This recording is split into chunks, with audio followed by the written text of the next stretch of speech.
En este momento hay muchos contra la ley de la tierra que pretenden que la tierra la repartan en cartuchos, pero la reforma agraria va de todas maneras. Bueno, hay reforma agraria en Colombia, de alguna forma, impulsado por Gustavo Petro, pero nos vamos a Cuba. Le pedimos disculpas a Mario de la Roca, historiador, escritor, periodista argentino en Cuba, porque arrancamos leyendo Infobae, para provocarlo un poco también. Dice Infobae: crisis en Cuba. Miguel Díaz-Canel defendió el plan que aumentará el precio del combustible y recortará el subsidio a la canasta básica.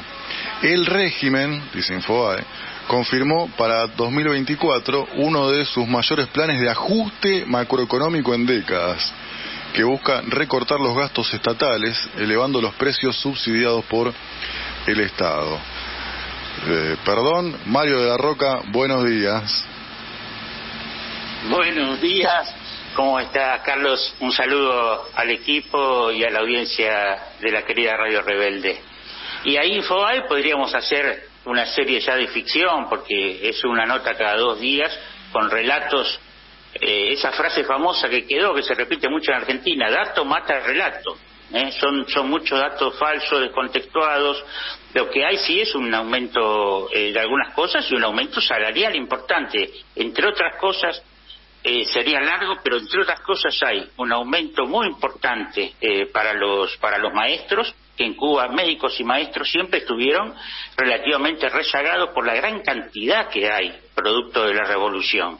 La cantidad de educadores y de médicos y de científicos que hay en Cuba, en un país con escasas riquezas materiales. Y lo que hay, un impuesto a lo que son ahora las MIPYMES, que son como pequeñas empresas privadas, un aumento de los impuestos para financiar todos esos derechos sociales y de los trabajadores que le dan productos de calidad y muy necesarios a la revolución, que es reconocida en educación, ciencia, salud, se vio en la pandemia, reconocida internacionalmente, ¿no? Bueno, acá fue noticia Cuba. El otro día escuchamos a un representante de Cancillería, porque Joaquín Morales Solá había dicho que venía un contingente de revoltosos cubanos venezolanos acá a cortar las calles en Argentina. Y bueno, muy pendientes también allí de lo que ocurre acá en Argentina.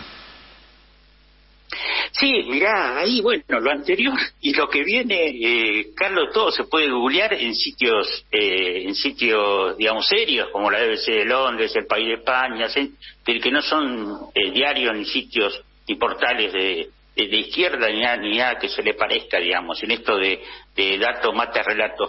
Cuba acaba de emitir el Ministerio del Interior hace pocos días. Hay amenaza hay financiamiento concreto durante todo diciembre por parte de ONGs, todas estas cosas, Estados Unidos, digamos, bueno, la Fundación Soros, la Fundación Nacional para la Democracia, todo esto se puede googlear, la NED, la USAID, lo que denuncia López Obrador en México, lo que denuncia Bukele en El Salvador, sin ser una persona de izquierda, todo eso se puede googlear, está en YouTube, está en todos lados, como están financiando en Cuba. Y el Ministerio del Interior acaba de largar una lista de ONG, personas físicas, jurídicas, que están recibiendo financiamiento de Estados Unidos para provocar nuevas protestas en Cuba, que no lo están logrando hacer porque no tienen ningún consenso social. Entonces imagínate que en ese contexto Cuba va a estar enviando gente a otros países, realmente para provocar, está defendiéndose en una guerra de hace 63 años, está defendiéndose todos los días del financiamiento a gente de la CIA encubierto que seguramente están acá en Cuba, porque eso es así, como debe haber agentes de seguridad cubana que están en Estados Unidos, como se descubrió hace poco uno que tuvo ya 41 años al servicio de la seguridad del Estado cubano y que no fue enviado por Cuba, sino que fue un diplomático que resolvió, como la llamada reina de Cuba, que se puede googlear. Fue una persona por sus convicciones, estuvo al servicio de la seguridad del Estado cubano trabajando para el Departamento de Estado de Estados Unidos. Por convicciones ideológicas, así lo declaró en su juicio, estuvo presa 11 años, etcétera, etcétera. Cuba está a la defensiva. a la defensiva y sufriendo cierta crisis económica post pandemia, porque no hay una gran recuperación del turismo. Esto es efectos mundiales, ¿no? El efecto que está pasando en países, en Argentina, en Europa, ¿no? Podemos ver España, Italia, Alemania, el primer año, el año pasado, de déficit en su balanza comercial de décadas y décadas, ¿no? La crisis económica está a nivel internacional. Sí, hay una crisis mundial. Ahora, ¿y por qué sigue la crisis del turismo? El COVID-19 ya está controlado a nivel mundial, gran parte también por trabajo de países como Cuba, con su vacuna. ¿Qué es lo que hace que el turismo no vuelva en su esplendor a la isla? Sí, mira, el esplendor fue, antes de la pandemia de 2019, a esos números no se llegó en 2023, en 2022, en 2021, y ahora se está esperando enero, febrero, a ver los números. Lo que hay ahí es un gran aumento de pasajes de líneas aéreas, hay menores movimientos por la crisis de la gente en el mundo. Imaginemos, no solo el caso de Argentina, ¿no? Pero Argentina y Cuba tienen una relación histórica. Argentinos que han venido a Cuba, hay muchísimos, digamos, que han conocido Cuba, y hoy se hace muy difícil porque los pasajes están muy caros. Cuba hoy tiene los valores de hoteles y servicios realmente a un precio en dólar a nivel internacional bajos, pero se hace difícil. No nombremos solo Argentina, podemos nombrar España, México, digamos, México que se está recuperando, pero México, hoy López Obrador está recuperando México en 4 o 5 años que va a su gobierno, de 12 años de gobiernos neoliberales. Yo estuve hace poco en México y no es la situación, no es fácil en materia, por supuesto, de seguridad y también en materia económica. Estamos en guerras en Ucrania, en la Franja de Gaza. Estamos en momentos en que la economía mundial, también Estados Unidos tiene una crisis económica a punto de llegar al diagnóstico, a lo que ocurrió en el año 2008, ¿no? La gran crisis económica de la era Obama que sufrió Estados Unidos y repercutió en el mundo, ¿no? Estamos hablando con Mario de la Roca, que es historiador, escritor, periodista argentino en Cuba, y en estos días también salió que, el gobierno de Milei, se me revuelve la panza, cada vez que digo el gobierno de Javier Milei, no va a enviar embajadores ni a Nicaragua, Venezuela y Cuba, porque son dictaduras, Mario. Sí, lo de democracias y dictaduras es un tema largo. En el caso de Cuba la historia dice que nunca más una dictadura le puede haber dado tanta cultura y educación a su pueblo, digamos. Hacerlos educados y críticos no parece ser similar a lo que conocemos en Argentina, que fue la dictadura paraguaya, ¿no? Y que en democracia sigue siendo también Paraguay como una dictadura. El caso de Milei está tomando evidentemente políticas de excepcionalidad, digamos, con una mayoría democrática entre comillas, porque también la democracia tiene sus imperfecciones que son reconocidas por todo el mundo, las democracias liberales. Entonces está tomando medidas como si fuera una dictadura, o sea, derogar 300 decretos en un día es una medida típica de una dictadura, digamos. O sea, Milei como presidente tiene la legalidad democrática, por supuesto, está perdiendo legitimidad, que es importante para el ejercicio del poder, porque los que inventaron la democracia, Juan Jacobo Rousseau hablaba, la democracia es un contrato social, no es una elección, nada más, es un contrato social. Cuando se pierde el contrato social, se pierde la democracia. Y hoy pareciera que vamos camino a perder ese contrato social entre gobernantes y gobernados en la Argentina, y además tenemos que tener en cuenta una cosa que se habla muy poco, Carlos, de las imperfecciones de la democracia. Si tomamos en números, esto se puede googlear en Wikipedia, en Argentina en condiciones de votar hay 35.500.000 personas. A Milei en segunda vuelta, en balotaje, o sea, no con todos los votos propios, lo votaron 4 de cada 6 argentinos. Lo votaron 14.500.000 personas. Si ya se la cuenta, con referencia a 35.500, son 4 de cada 6 argentinos en condiciones de votar, o sea, mayores de 16 años, ¿no?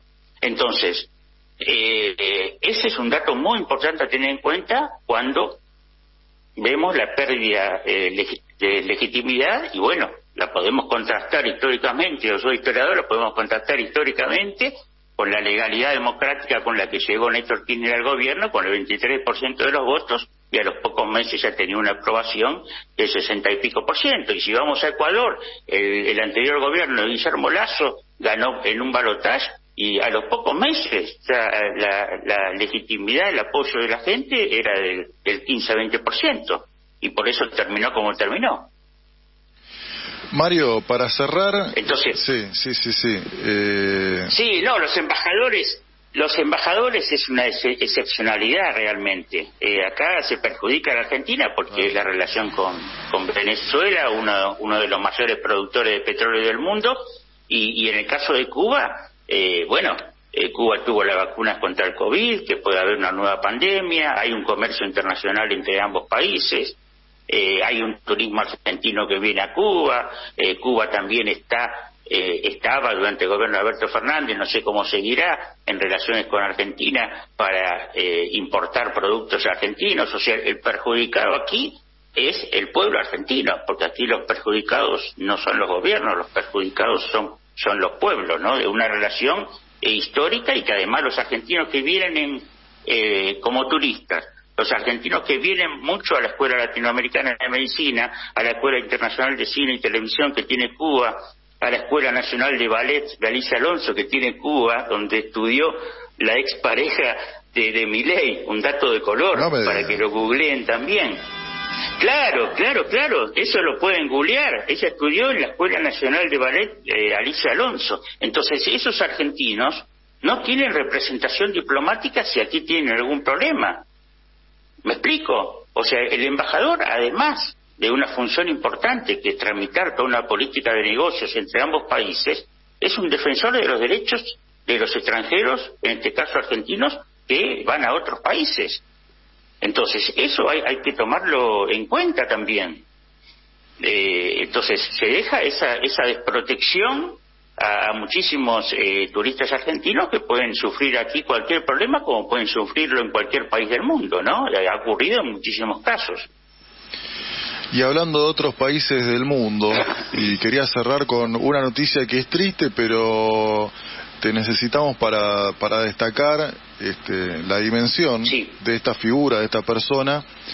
Pasó de largo acá, te cuento obviamente, porque con todo lo que está pasando, más que lo que representa esta figura, la muerte de Toni Negri, filósofo, esto lo dice El País de España, mira, el filósofo de la insurrección muere a los 90 años, pensador italiano, falleció en París. ¿Quién fue Toni Negri y sus ideas? Sí, bueno, Toni Negri formó parte de lo que fue las famosas Brigadas Rojas, ¿no? La guerrilla, digamos, italiana de hace décadas, y después, bueno, se transformó en un gran pensador italiano, que, bueno, fue tomado, para dar algunos datos, yo fui...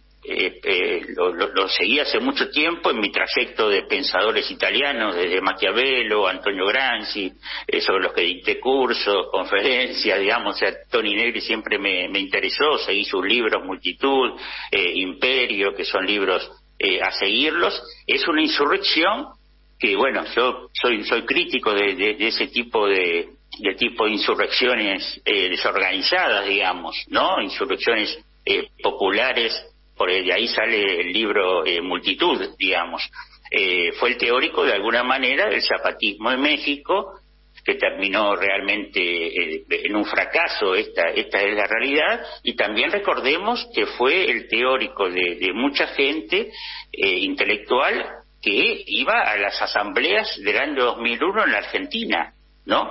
O sea, él tuvo una vinculación teórica en cierta manera con el trotskismo. en el mundo. Igual, más allá de eso, de las consideraciones político-intelectuales, por supuesto, Toni Negri fue uno de los grandes pensadores que nos deja la teoría política y un pensador a releer sus libros, que bueno, además de Imperio y Multitud, tenía un libro de un título muy sugerente que es Cómo cambiar el mundo sin tomar el poder, digamos, que es, bueno, lo dejo ahí, pero es para al menos o tener el libro o seguirlo en Google o seguirlo en YouTube, porque bueno, fue una teoría muy interesante y que yo creo que no ha dado los resultados que se esperaban en los años 90, cuando había una gran crisis, y en los años 2000, cuando había una gran crisis de la izquierda, pero bueno, después,